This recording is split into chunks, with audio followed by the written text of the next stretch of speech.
प्रधानमंत्री नरेंद्र मोदी ने ग्रेटर नोएडा में उत्तर प्रदेश अंतर्राष्ट्रीय व्यापार प्रदर्शनी 2025 का दौरा किया।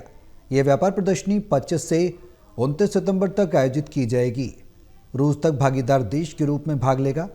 इस व्यापार प्रदर्शनी में 2400 से ज़्यादा प्रदर्शक, 1,25,000 B2B आगंतुक और 4,50,000 B2C आगंतुक भाग लेंगे। इस अवसर पर प्रधानमंत्री नरेंद्र मोदी ने कहा कि मुझे खुशी है कि 2200 से ज़्यादा प्रदर्शक यहां अपने उत्पादों और सेवाओं का प्रदर्शन कर रहे हैं। इस व्यापार मेले का कंट्री पार्टनर रूस है, यानी इस व्यापार मेले में हम एक समय परीक्षित साझेदारी को और मजबूत कर रहे हैं। मैं मुख्यमंत्री योगी आदित्यनाथ और सरकार के सभी सहयोगियों को बधाई देता हूं। आज पंडित दीनदयाल उपाध्याय की जयंती है। उन्होंने हमें अंत्योदय का मार्ग दिखाया। गवर्नमेंट ई मार्केट प्लेस यानी जैम है। एक समय था, अब सरकार को कोई सामान बेचना और बड़े प्लेयर्स के बस की बात, उन्हीं के कब्जे में था एक प्रकार से। लेकिन आज जैम पोर्टल से करीब 25 लाख सेलर्स और सर्विस प्रोवाइडर्स उससे जुड़े हुए हैं और सरकार को सप्लाई का काम कर रहे हैं।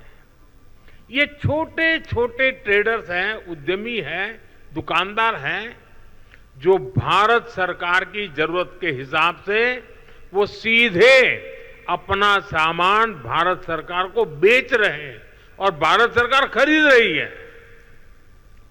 आप हैरान रह जाएंगे कि अब तक जैम के माध्यम से भारत सरकार ने 15 लाख करोड़ रुपए का सामान या सर्विस खरीद चुके हैं।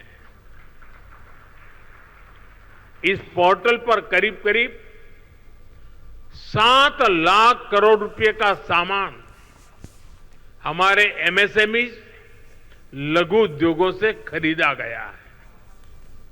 पहले की सरकारों में ये सोचना भी असंभव था, लेकिन आज देश के दूर सुदूर कोने में जो छोटा सा दुकानदार है, वो भी जैम पोर्टल पर अपना सामान बेच रहा है।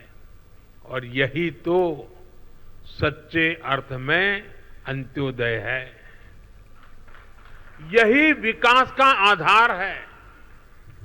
साथियों, आज भारत 2047 तक विकसित होने के लक्ष्य की ओर आगे बढ़ रहा है।